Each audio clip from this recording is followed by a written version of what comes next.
Hi, this video is to help students learn how to draw Lewis structures.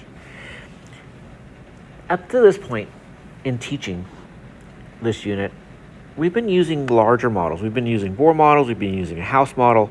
A Bohr model is the one with the whole ring, but we've kind of been moving away from all of the electrons and focusing on just the important electrons. As you should know by now, the important electrons are the valence electrons, the electrons on the outside ring only. Those are the only electrons that really go and interact.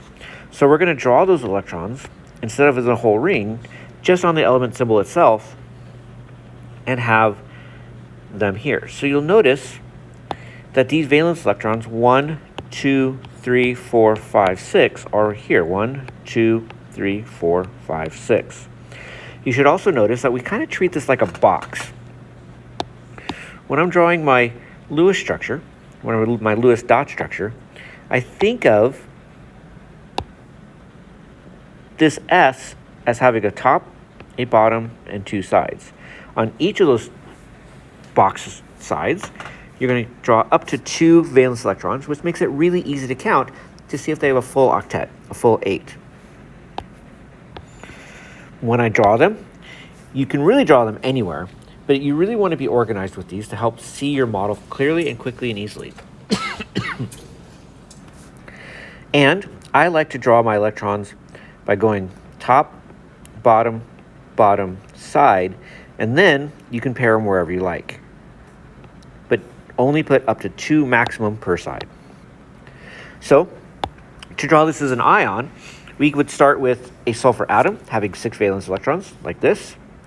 If we add 2 valence electrons, notice how I add an electron here and I add an electron there, it becomes an ion with a -2 charge.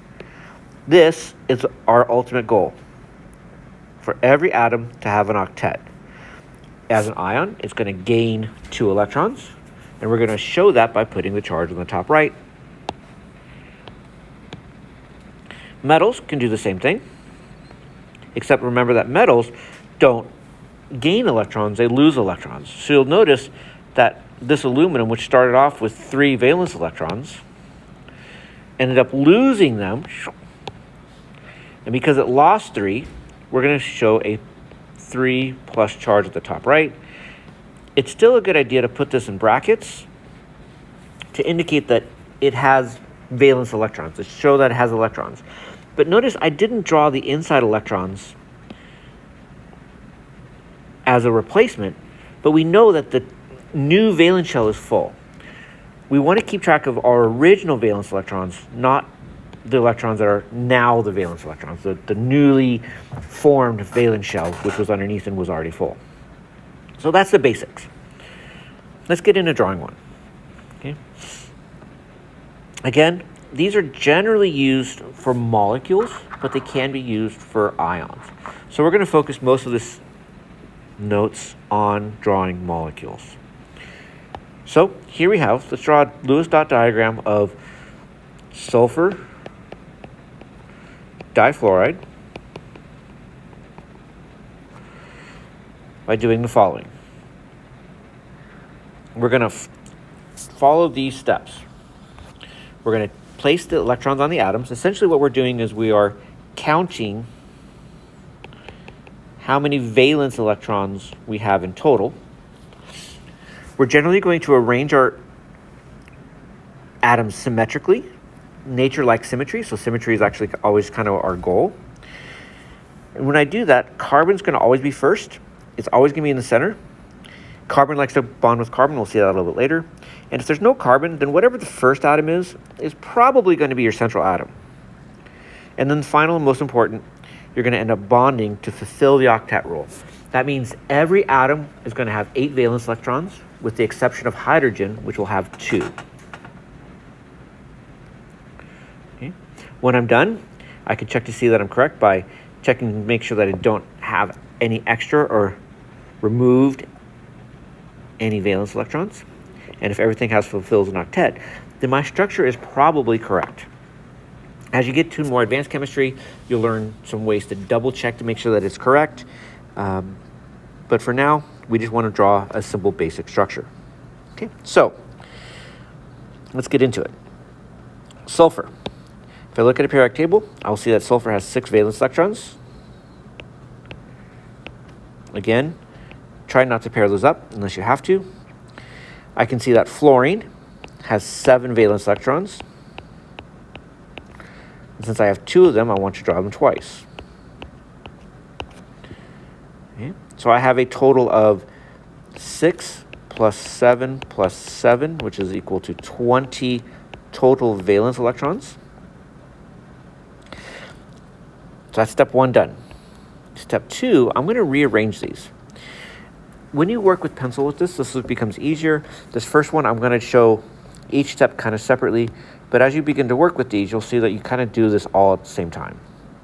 So I'm going to take my sulfur, put it here, here, here, here, and here.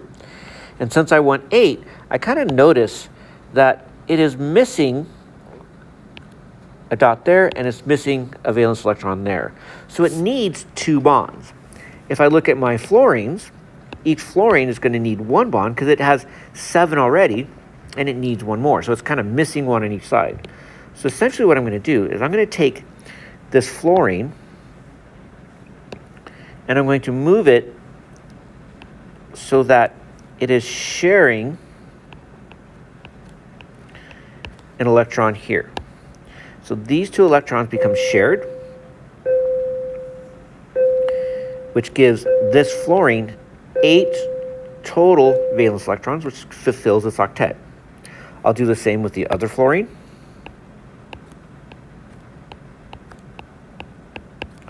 Let me bring that in a little bit closer so you can see that better. And again, if I look at that fluorine, it now has 8 valence electrons, which makes it happy. Let's look at sulfur. If I look at all the valence electrons that are attached to sulfur, sulfur has 8 valence electrons. That makes it happy. That makes it stable. So that allows us to draw our structures by moving around electrons. Let's go ahead and double count, make sure I don't have any extra valence electrons or losing any valence electrons. So I have 2, 4, 6, 8, 10, 12, 14, 16, 18, 20 valence electrons. I didn't gain or lose any. I saw just a moment ago that everything has an octet. So what I'm going to do now is I'm going to go ahead and draw my final model. My final model is going to look like this. I'm going to take the sulfur, and these shared electrons are going to become solid straight lines. Each solid straight line is a covalent bond. That's 1 shared pair of electrons.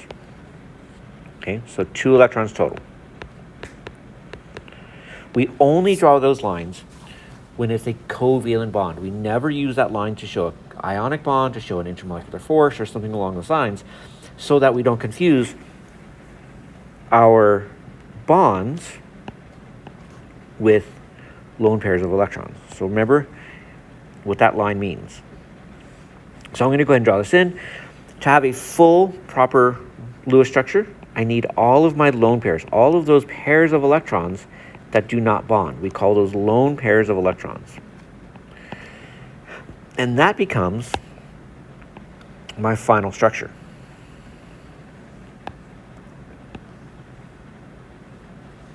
Boom. Okay. All right. And that's it. That's really what it is. It's essentially a puzzle. Essentially, all you're doing is you're just taking valence electrons and moving them around so that everything has an octet. Share electrons, whenever you're missing an electron, it's probably going to become a bond, and it's going to give it more valence electrons as you go. Turn to the next page and pause the video and go ahead and try and answer these 2 questions. And when you're done, unpause the video. Okay, so hopefully you've answered the questions by now. In this case, model B is a better model. And there's a couple reasons for this. First, if I look at calcium, it does not have 8. does not have a octet. So that automatically makes this wrong. Okay. Second, you should recognize that model B is better is because calcium is a metal, and metals will give up its electrons, making this ionic. So when you're drawing the structures and you're trying to draw formulas for these kinds of anything, really, if you're ever using Lewis structures, be mindful that this ionic bond, that is not an ionic bond, that is a covalent bond. It is not ionic, do not share valence electrons. So very important. Okay. On the second one, if I'm counting Lewis structures, I have 2, 4, 6. This line counts for another 2. That line counts for another 2. So 2, 4, 6, 8, 10 valence electrons. It does not fulfill the octet rule. It has too many. There are some atoms that will break the octet rule for one reason or another, but if for my classes, most of the time we're not going to get there. We don't need to get that deep. If you're an advanced, or if you're an honors or an AP class, you will learn which atoms can do that and where that becomes important. Okay. On your own, try to do the Lewis dot diagram of phosphorus trichloride. Pause the video, and if you get stuck, start the video up again and check your work. Okay, so hopefully you've paused the video and attempted this before. Here's how the work goes. I'm going to put phosphorus in the middle. It has 5 valence electrons. Notice how I am not pairing up the valence electrons until I absolutely need to. Chlorines. So I notice that there's an empty spot here. So that means I'm probably going to put a chlorine that's going to bond there. So I'm going to go ahead and automatically put 1 valence electron there. And chlorine has 7. That's 1, 2, 3, 4, 5, 6, 7. That makes that chlorine happy. So the halogens, chlorine, fluorine, bromine, iodine, they're generally always going to make 1 bond, and they're going to always be on the outside. Chlorine's going to do the same thing, so I'm going to do the same thing on this side. I have 3 chlorines, so I can just do that on each of those locations.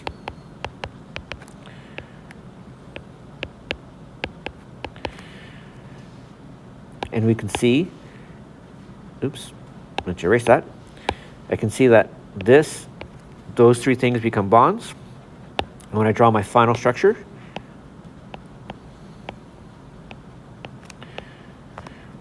if you go to other internet tutorials, they will tell you to go ahead and just, as soon as you see, before you even draw any valence electrons, to go ahead and count them and move them around. And there's another method for this, and they work just fine. If you want to use one of those, feel free to use one of those. But let's double check our work. So PCl3, phosphorus, has 5 valence electrons. I only have 1 of them. Chlorine has 7 valence electrons. I have 3 of them.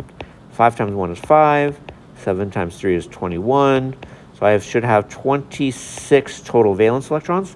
Let's go ahead and count on my final structure. I have 2, 4, 6, 8, 10, 12, 14, 16, 18, 20, 22, 24, 26. My number of valence electrons is perfect. Every chlorine has 8.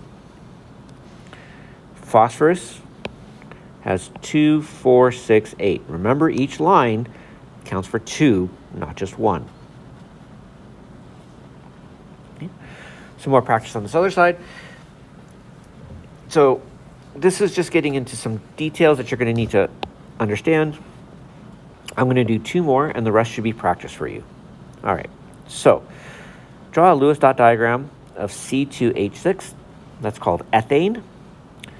In this case, we're going to put carbon in the center, and since I have 2 carbons, I'm going to put them next to each other. So that carbon is 1, 2, 3, 4. This carbon has 1, 2, 3, 4. Notice how these are going to become a bond. Okay. Hydrogen is always going to be on the outside. I have 6 of them. Oh, look, this needs a bond here, so here's hydrogen. hydrogen only has one valence electron, and since hydrogen only has one shell, it actually only wants a duet. It doesn't want 8, it wants 2. So that makes this structure really easy.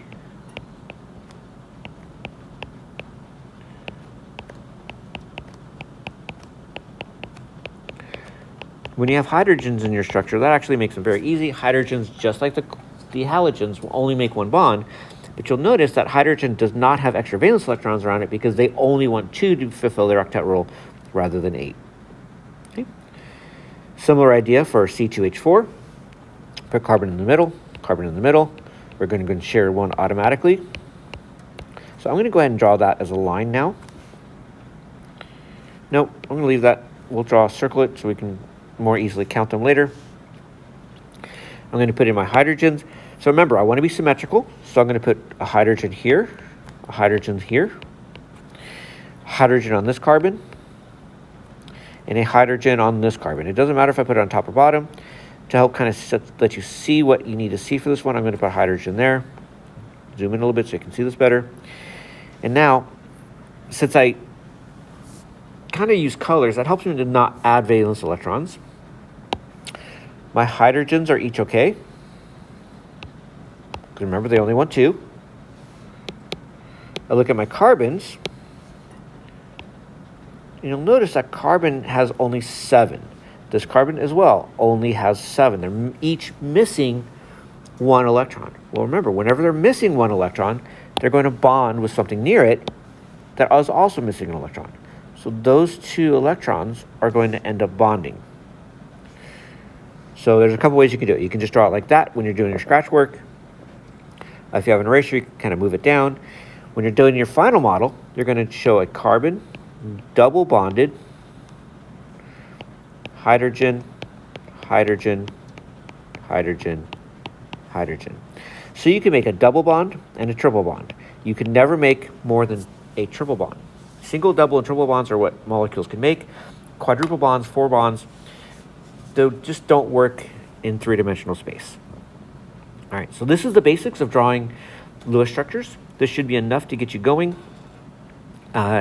Use them as needed. There's one last thing I want to kind of make sure that you try.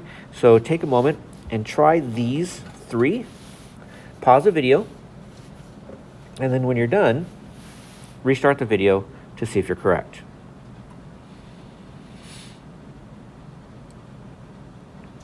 Okay, so hopefully you're done. I'm going to go ahead and just jump straight to the final models. So here, we take carbon. It's going to end up being double bonded with oxygen. Don't forget to put your valence electrons for oxygen. It's going to end up looking like that. For magnesium bromide, I see a lot of students at this point will do this. I'm going to go, okay, I'm good. But you should notice that when you do this, magnesium only has 4 valence electrons. That makes this wrong. Do not do that. As soon as you say magnesium, it's a metal, which makes this whole thing ionic. Magnesium is going to end up giving away its 2 valence electrons. Each bromine, and I need my valence electrons if I'm drawing correct Lewis structure, is going to end up having an extra electron, giving each of them a -1 charge. So this is the correct structure. Sulfate is a little bit more difficult. If you look this one up on the internet, it does something strange, but I'm going to do the model that you would be expected to draw at this point, which ends up not being correct, but again, that's where you get to some more advanced chemistry. So sulfur has 6 valence electrons, 1, 2, 3, 4, 5, 6. Each oxygen has 8. So I'm going to go ahead and draw an oxygen here, bonded automatically because that sulfur needs a bond. 2, 3, 4, 5, 6. Same idea over here. 1, 2, 3, 4, 5, 6. For these top and bottom, since each oxygen needs 2 electrons, what's going to end up happening is, what I'm going to think of it like as, is that these 2 electrons are actually going to be shared. The sulfur is doing what we call a coordinate covalent bond, and it is actually donating basically to the shared pair both of its electrons. So when I look at this so far, and all I did was I added my electrons from each atom. That oxygen has an octet, that oxygen has an octet. This oxygen is missing one. Let me do that in a different color. This oxygen's missing one. And my sulfur is already happy. It already has an octet.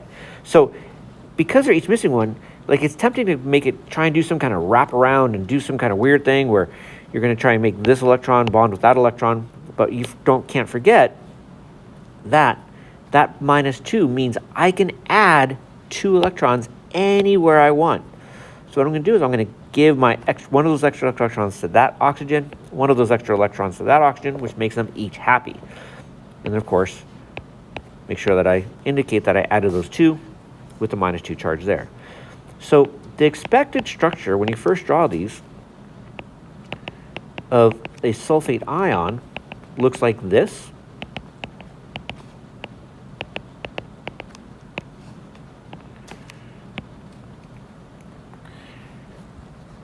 This is what I would expect my class to be doing until we get to more advanced chemistry.